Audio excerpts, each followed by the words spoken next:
Narudia tena, Muislamu mwanamume anayo ruhusa kwa mujibu wa sharia ya dini tukufu ya Kiislamu kumuoa mwanamke wa Kikristo pasina kubadilisha dini, anayo ruhusa.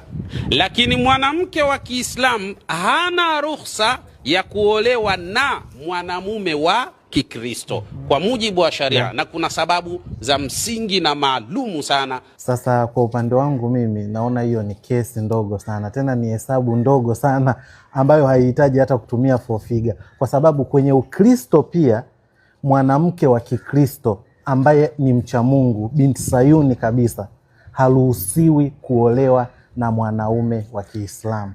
Lakini kijana wa kiume wa Kikristo anaruhusiwa kabisa kumuoa mwanamke wa Kiislamu, tena hata pasi na kubadili dini. Kwa hiyo mabinti Sayuni, kama tulivyokubaliana, ukifosi sana ukaolewa huko, utaratibu ni ule ule, mboga ni ile ile. Hakikisha unaipika hiyo mboga kwa wingi ili kuhakikisha kila kitu kinakaa sawa. Kwa hiyo yani naona tu ni kesi ndogo. Otherwise nje ya hapo basi kila watu wabaki na mke wao na wanawake wao. Kila watu wabaki na wanawake wao, kuleni wenu na sisi tule wa kwetu. Kila mtu ale posheni ya kwake. Lakini sio ninyi mle wetu na sisi tusile wenu. Hapana.